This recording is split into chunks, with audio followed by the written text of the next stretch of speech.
medical life. Superb. Now, it's 12 minutes past 2.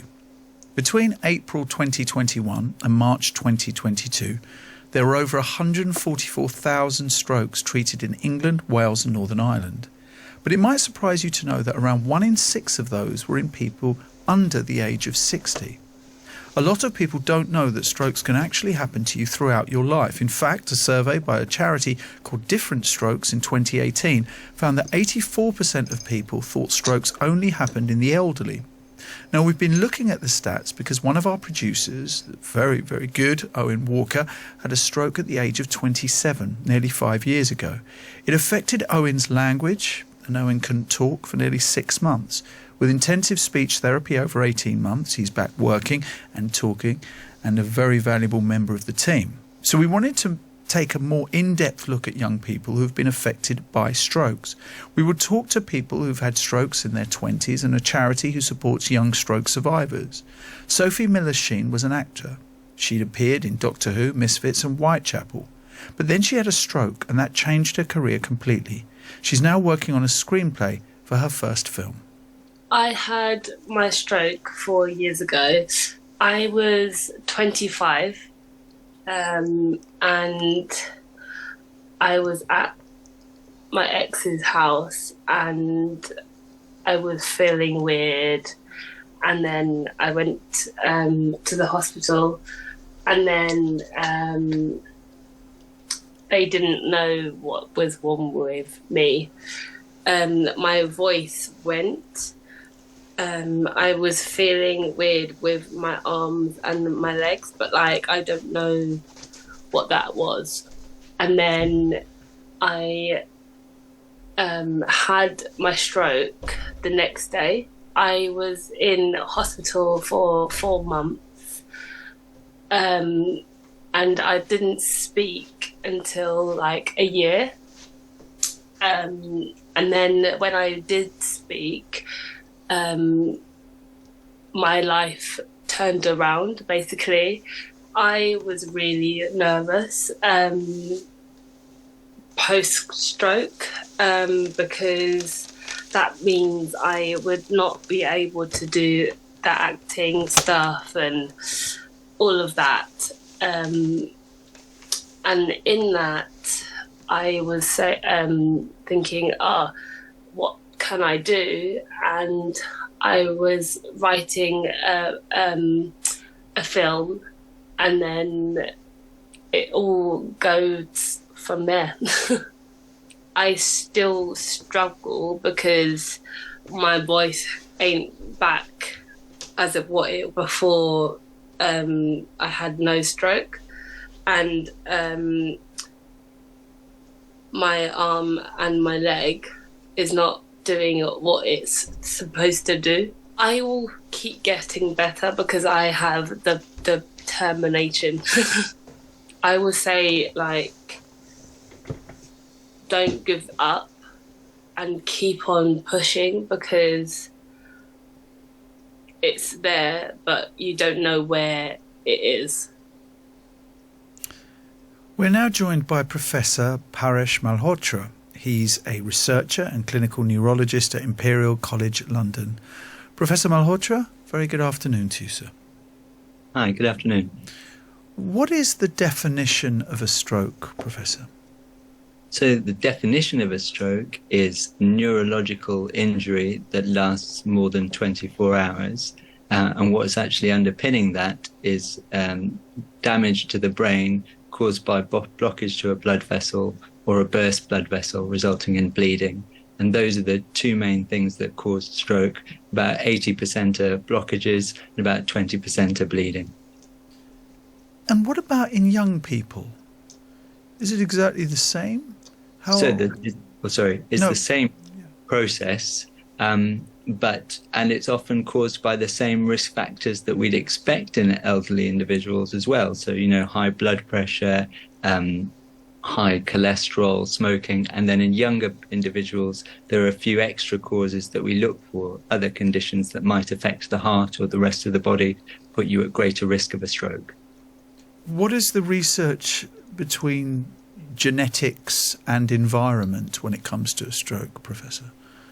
So there are some very rare causes of genetic stroke, if you like, sort of less than 1%, but we keep an eye out for those in people who are at very high risk.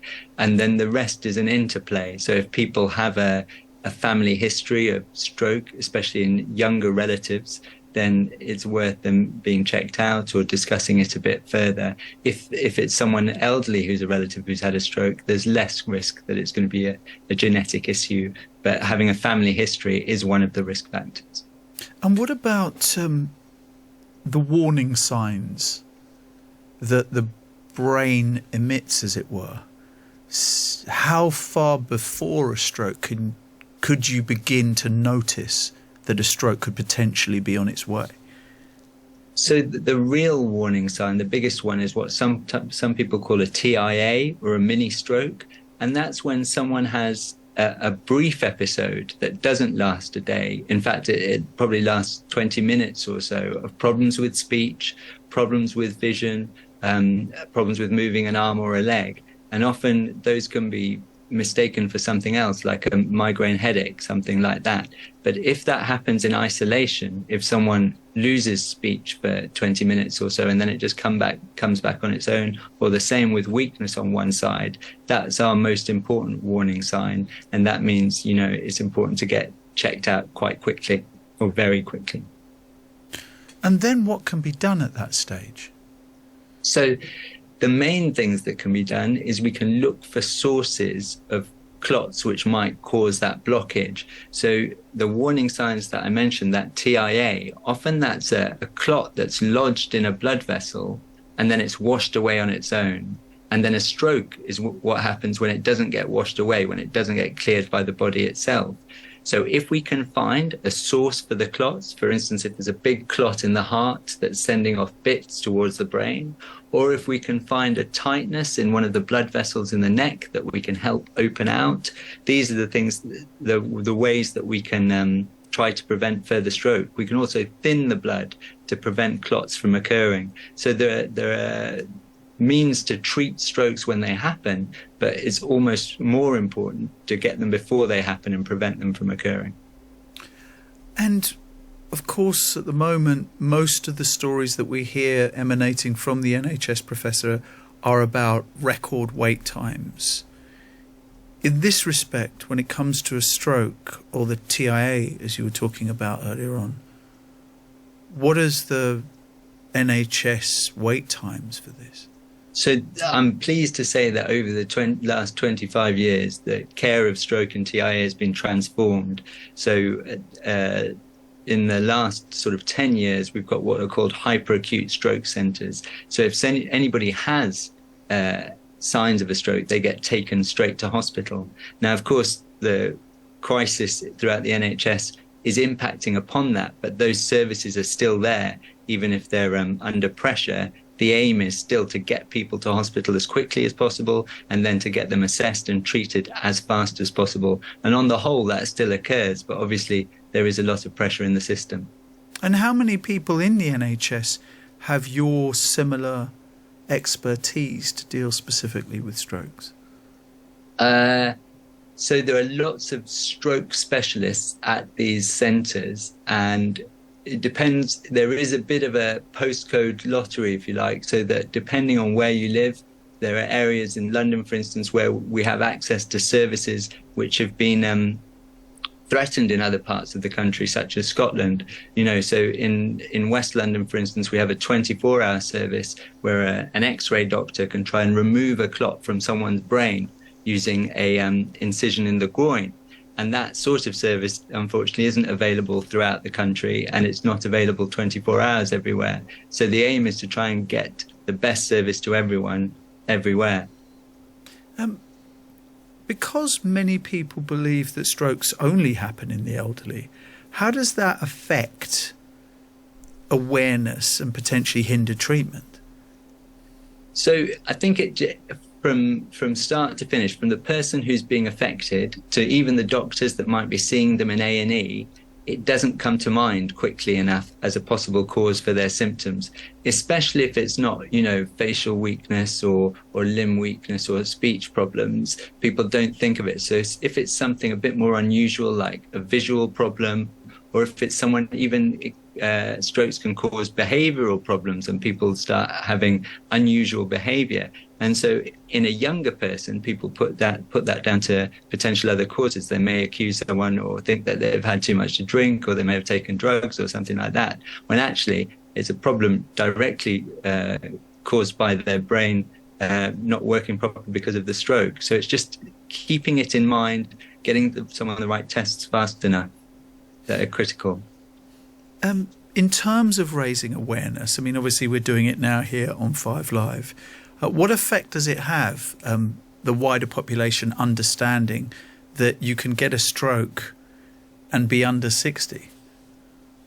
I think it's really important. And I don't know if you know, it's recently been portrayed on Emmerdale, for instance, that one of the characters had a stroke, and you saw someone improving and dealing with the difficulties that stroke causes, and also being severely affected by them.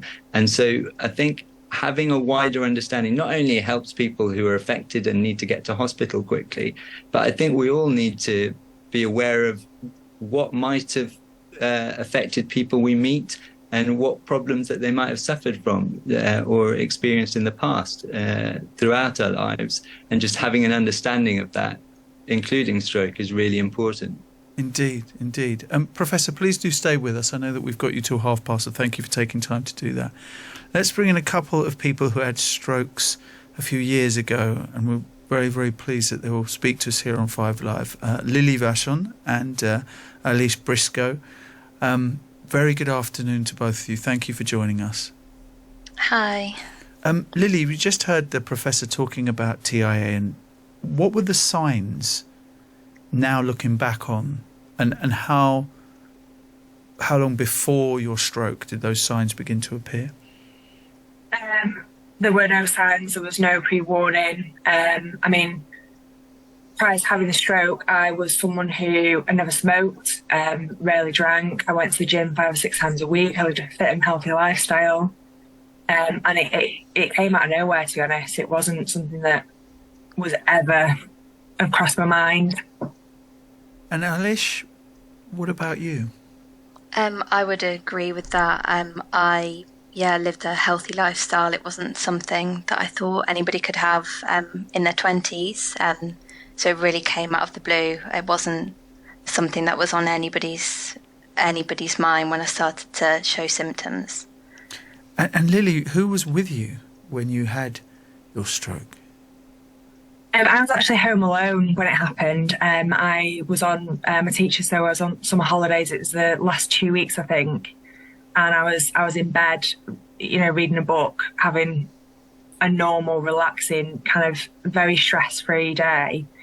And it came out of nowhere. And I remember having to, go from the bathroom, crawl over to my housemate's door to knock on, because I couldn't stand up and I couldn't speak and I couldn't walk to ask for help. And Ailish, what about you? I was with my boyfriend. It was in the middle of the night, and I had a migraine earlier that evening. And then just all of a sudden, I just went really dizzy, had shortness of breath. My vision went completely crossed. And it just happened all of a sudden. But we thought it was just a migraine. We thought it was just having another one, a really bad one.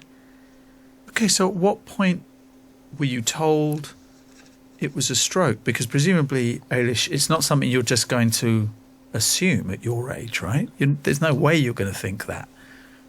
No, yeah. So I just thought I was having a really bad migraine, and I thought I was being quite violently sick, so I thought I was didn't really have time to process what was going on. I thought I needed to just rest and sleep it off, and then about 6 or 7 hours later, nothing had improved. So we called 111, and they were like, we think you're okay, but we're going to send some paramedics to check. the paramedics came and they said, we think you're okay, but we think we're going to take you to A&E because you're very uncoordinated. And then I waited there for about 5 or 6 hours. And then by that time, it was about 25 hours had passed since the stroke. And then they diagnosed me after a scan that I'd had a basilar thrombotic stroke. But I was just in disbelief. Like you say, I didn't think it was something that could happen at 25. And Lily? It was probably 2 weeks after the initial stroke that I found out it was a stroke. I was actually admitted to hospital in A&E that same day after my friend rung 111. An ambulance came to pick me up and they assessed me in hospital. I think they did a CT scan there, but had asked if I would rather go home and have an MRI as an outpatient. And at the time I was so not with it. And I still can't remember the conversations. All I heard was, do you want to go home? And I said, yes. So about 2 weeks later, I had an MRI as an outpatient. And a few days after that, I had a phone call to say I'd had a stroke. Very, very unexpected. Yeah, how did you process that at your age, Lily? To be honest, at first it was quite a shock. I was, I've only lived in Manchester for about 2 years now, so I was away from home and family. I mean, they're not far, but I remember receiving the phone call and I sat down on the floor. I was home alone and I just cried because I just couldn't believe that. A stroke as being something that's incredibly serious and important to find out about, but it's not something that you would ever associate with someone who's in their mid-20s. So to have that news over the phone was just, I don't think I quite understood it at first, and I was still having speech problems and memory problems, so the actual phone call itself was quite physically challenging as well. Professor Paresh Malhotra is still with us, researcher and clinical neurologist at Imperial College London.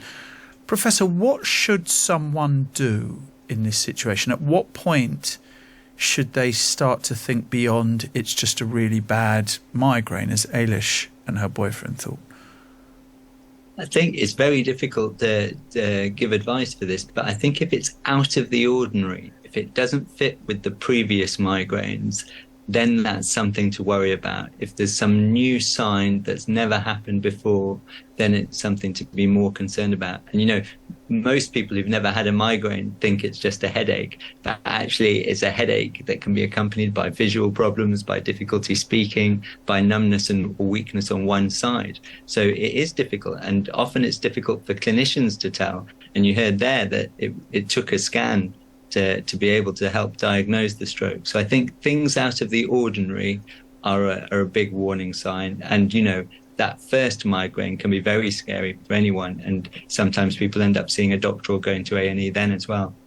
So at what point is a migraine not a migraine then? I mean, is it the length of time it takes? Or, you've just said unusual aspects, but what would that mean?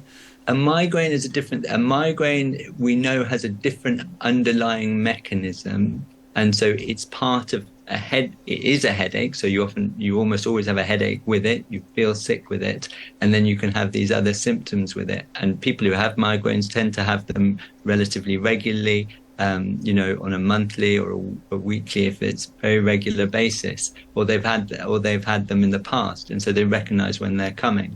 And then a stroke tends to have more severe symptoms that and associated with the ones we know, like weakness on one side in particular, but difficulty speaking. And if it's not getting better, and if it's not associated with the normal headache that you get with your migraine, or if it's come out of the blue, these are the things that make us worry that it might not be a typical migraine and needs a bit more further investigation. And would your first port of call, Professor, always be A&E in that respect? Or if it is being, as you've described, and you have the benefit of an acute stroke centre near you, should you go straight there? I think the circumstances differ, and it's tricky to know, but I think A&E is always linked to the acute stroke centres, so they know they can move people very quickly to get them there. So I think that the best way of doing things is to follow your local path. And if your local A&E happens to be an acute stroke centre, that's great. But otherwise, to go to the nearest place where you can be assessed quickly. Because although we've mentioned migraine and stroke as possible causes of these symptoms, there are lots of other things that can cause neurological problems and need a clinical assessment first and foremost. Professor, thank you for taking time to speak to us. Professor Paresh Malhotra there, who is a researcher and clinical neurologist at Imperial College London. We shall stay with Ailesh and Lily, and we'll also be speaking to Austin Willett, who is the CEO of a charity that supports people who had their strokes at what they term working age. The charity is called Different Strokes. So, more of a conversation about strokes in their under 60s after we get the headlines. It's 32 minutes past 2. Here's Carl Hartley. Listen on BBC Sounds. This is BBC Radio 5 Live. Thank you, Nihal. The Voice of the UK. This is 5 Live. Nahal Arthanaika. Listen live on digital, online, smart speaker, or the BBC Sounds app.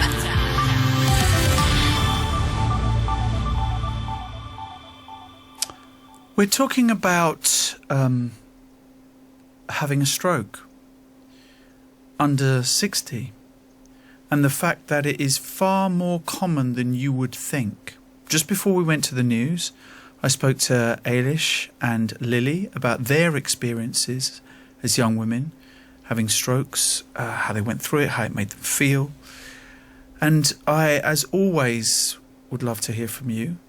You can text on 85058, or you can call 08085 909 693 if you would like to share your own experiences or thoughts on what you've heard. David just tweeted me, actually, saying, I'm listening to a young, healthy woman describing her experience of a stroke. I had a stroke 3 weeks ago today, and my story is almost identical to hers. I'm still in shock, still recovering, and this feature is hitting hard, but I thank you for airing it. Well, thank our producer, Owen, for bringing it to our attention and making sure it came here. And Different Strokes, the charity, straight away tweeted David and said, here, if you ever want to talk, David, and then gave out their number, which is 0345 130 7172. Now, I'm very pleased to say that Austin Willett joins us now, who is the CEO of the charity Different Strokes. Austin, very good afternoon to you. Good afternoon, Nihal. Austin, can you give me a brief overview of the work of the charity? So what we do at Different Strokes is to aim to provide whatever support we can to working age and younger stroke survivors. Vast majority of what we do is based around the concept of peer support, and as we call it, survivors supporting survivors. So we have a very active online support group, which is a private group just for stroke survivors and close family members, which has more than 7,000 members of that. It's a real opportunity for people to be able to address their concerns with each other and hear from other stroke survivors. Also a great forum for people to be able to celebrate their successes with each other, such as maybe the first time they've been able to walk to the shop post-stroke with a group of people who understand just what a milestone that is. As well as that, we have a network of approximately 30 local groups up and down the country. We also have a phone advice line where people are able to contact us, speak to other stroke survivors who, again, have been through similar experiences. And there's other opportunities that we have, such as online networking sessions as well. But to reiterate, vast majority of what we do is based around this concept of peer support.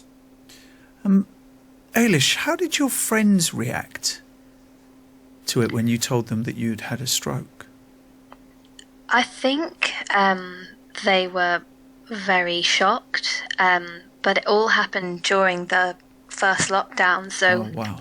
It was quite strange because nobody could actually see me or visit me, or it all kind of happened in a strangely mysterious way. And then when things were kind of lifted again and we were able to socialise, I'd made a much better recovery. And I mean, I'm relieved, to be honest, that they couldn't see me at my worst, because I think it would have been a bit traumatic for everybody.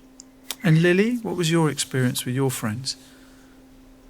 I actually didn't tell many people at all that I'd had a stroke for the first year.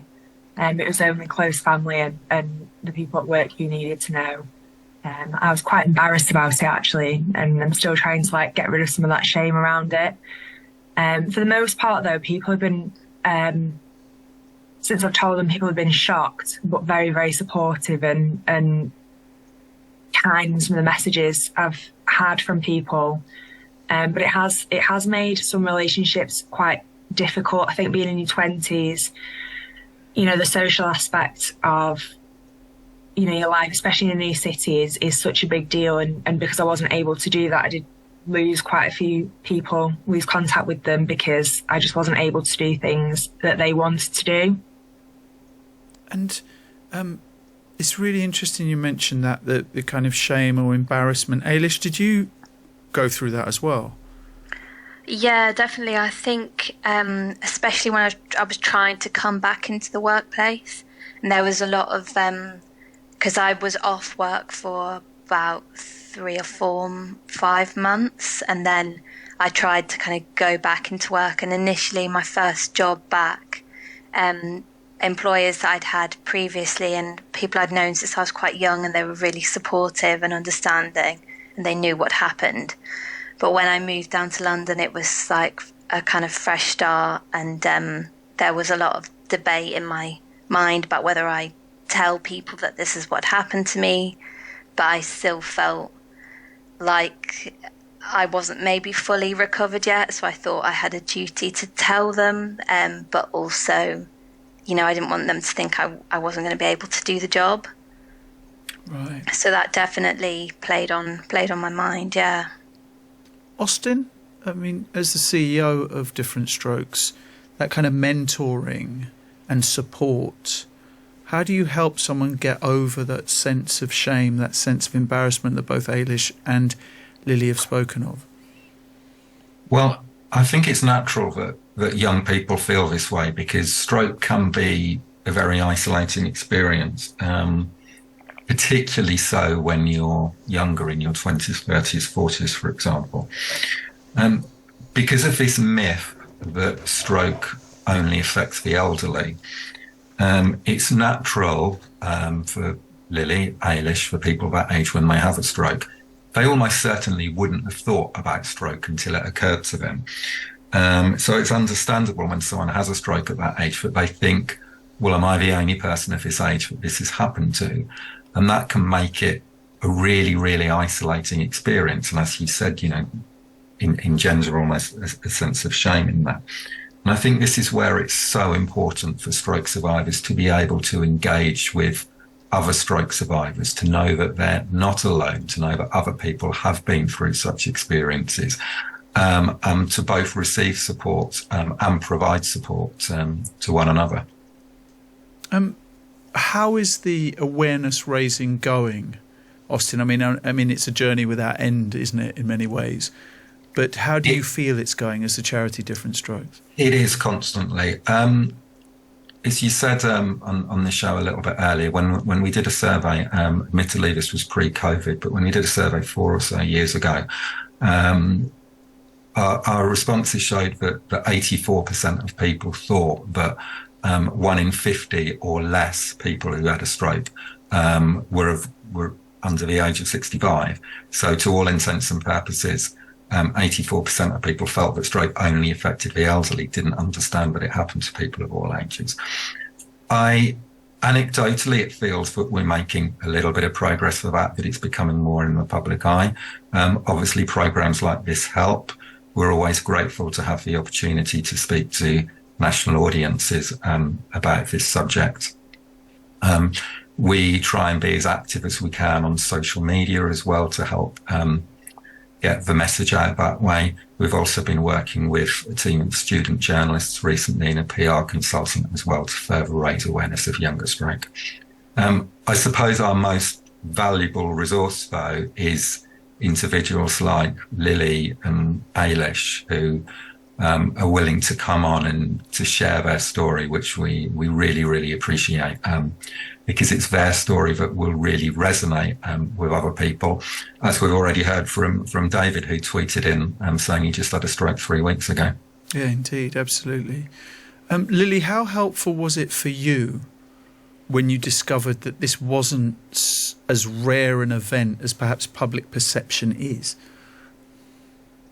I think when I'd joined the Different Strokes group on Facebook, just having other people available who were my age or who had a similar experience in hospital, it made me feel almost a bit comforted that although I don't, perhaps the treatment that I received I didn't feel was fair, but it wasn't just me.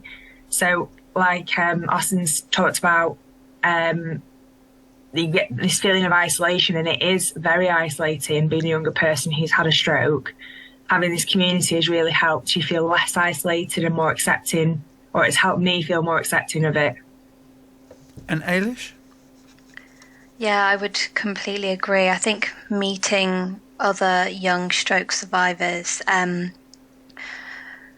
it has made me feel a lot more confident, and it's also been a great resource that if you do have questions about things and difficult questions, you actually have other people you can ask who are maybe much further along in their journey, and they can give you answers or advice. And that's been hugely helpful to me. What are the most frequently asked questions, Lily? And what are the questions you'd rather kind of do without? I think when I first had my stroke, some of the questions that I noticed more kind of what questions that I was having, and it seemed to be things around how long will the fatigue last? When will my speech get better?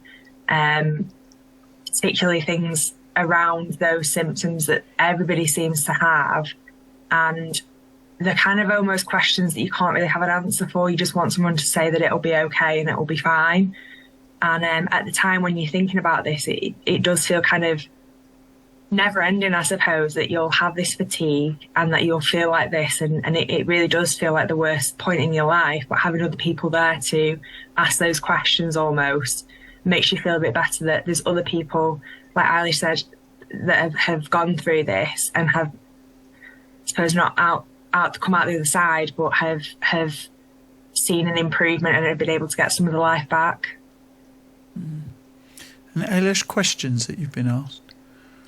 I think one question that I got asked a lot is, would you say you're back to 100%? I can't count how many times I've been asked that question. And I feel like it's such a difficult one to answer, because I just don't think it's that simple. I think I've made an excellent recovery, and I'm so grateful for that. But I think that I'll never be able to kind of figure out what happened, and I think I'll still always kind of struggle with things moving forward. As Lily mentioned, like fatigue and things like that. My coordination isn't great at times. But I think kind of more than anything, it's like affected my confidence. So that in turn affects your ability to do lots of things. And that is, it's hard to say am I back to 100%, because I think, I don't think my confidence is, I'm not sure it will ever get fully back to that, but it's getting there. It's a strange question for anyone, though, isn't it, Ailish, right? Who feels 100% any of the time? It's a strange question. Let's speak to Barry, who's in Ledbury. Barry, thanks for getting in contact with us. Hi, how are you? I'm good, my friend. Thank you, as I said, for getting in contact with us. Not a problem. You had a stroke 8 weeks ago at the age of 47. Yeah, approximately 8 weeks. I think about it, probably more like 10 weeks ago now, yes. Right, okay. Just tell us what happened. It took me, it was completely out of the blue. I was leaving for work one morning, and I stepped out the door, and I just lost the feeling in my right arm, and I dropped my car keys on the floor. And I thought nothing of it. And I drove to work, spent the day at work, came home. I texted my wife and said, I've got a problem with my right arm. and then I found it hard to pick up a pen.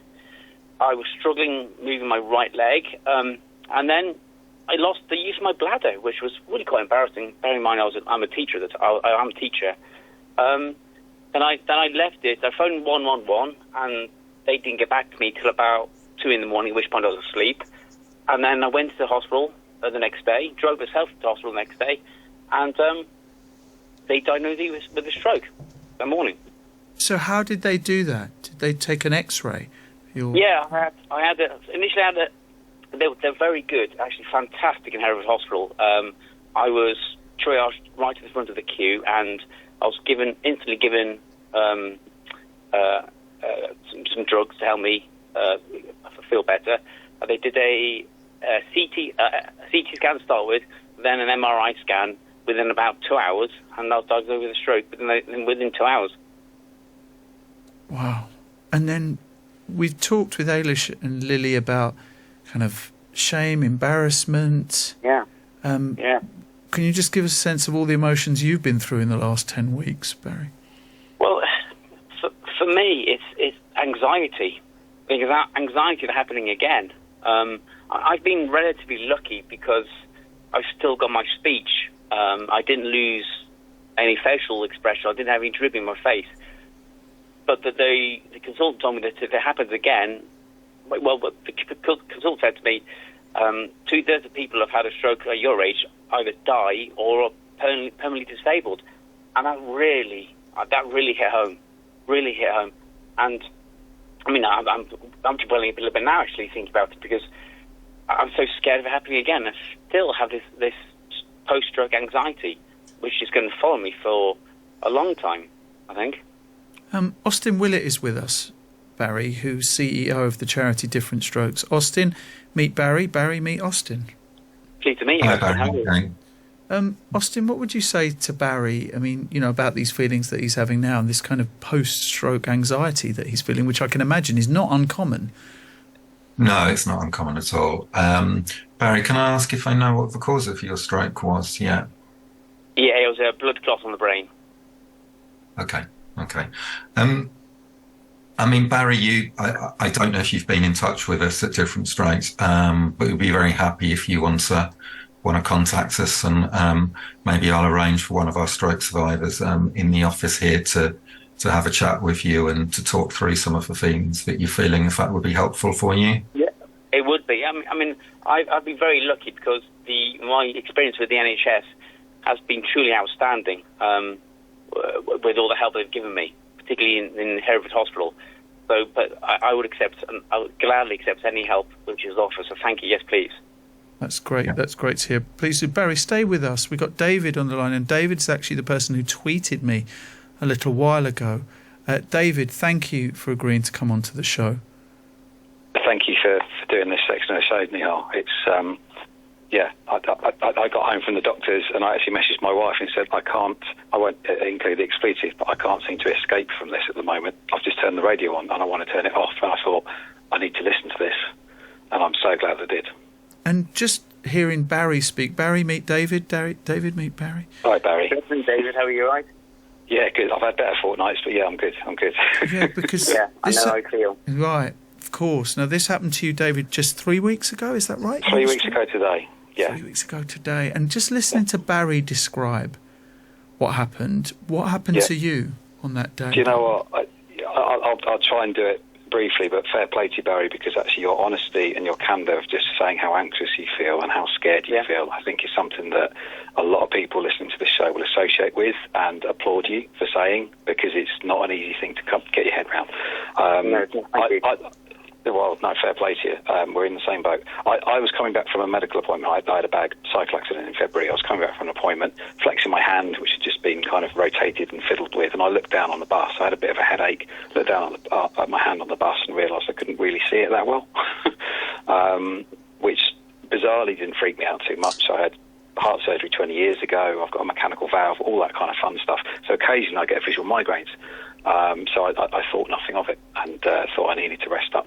And then, my vision was affected. Thankfully, nothing else was. And I went to work the next day, and much like the experiences of your previous callers, I just suddenly thought, actually, it's still not getting ring 111. They sent me to A&E, and things kind of unravelled from there, really. Ailish, what advice would you like, or just thoughts would you like to share with Barry and David, who are 8 weeks and 3 weeks into this journey?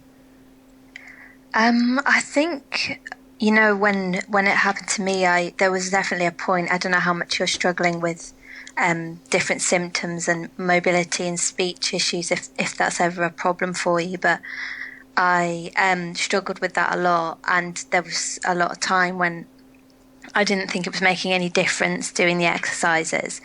But one thing I would say to anybody who is struggling with that, to just keep trying and just keep doing it, because eventually it does make a difference. And I was just glad that I had continued the practice, because I think the recovery wouldn't have been so good if I hadn't. And Lily, Barry and David are here. I think what I would have loved to be given as a bit of advice is just not to, it's easy said than done, not to worry so much, because I spent the first 8 weeks I didn't leave the house. I was so terrified that I'd walk to the shop down the road and I'd have another stroke. So I think it was Barry that said he was feeling that kind of anxiety around it. But connect with anybody that you can, if that's family, if that's friends. I've certainly found a lot of beneficial advice and friendships through the Different Strokes Facebook group, and it's just been so nice to have a friendly, open ear for any question that you might have, and it feels really reassuring. I think that's what I would say is open up and don't worry when things don't go quite right, because there's going to be plenty of opportunities things to go wrong, but plenty more where they will go right. Barry and David, please do get in contact with Different Strokes. Are you going to do that? Yes, I will. 100%. Yeah, absolutely, 100%. Yeah. And thank you so much to both of you for coming on to the show. Ailish and Lily, thank you so much as well for coming on the show today to talk about this. And Austin Willett, CEO of a charity called Different Strokes, which David and Barry will be getting in contact with. Thank you as well for coming on. CEO, of course, of the charity Different Strokes. And also I shall leave the last big massive thanks to our producer here at 5 Live, Owen Walker, without whom of course we wouldn't be doing this story today. So Owen Walker, thank you very much to you, sir. The voice of the UK. This is BBC Radio 5 Live. And it's 3 o'clock. It's time for the news now with Carl Hartley. Thank you, Nihal. Rail passengers are facing fresh disruption with the start of another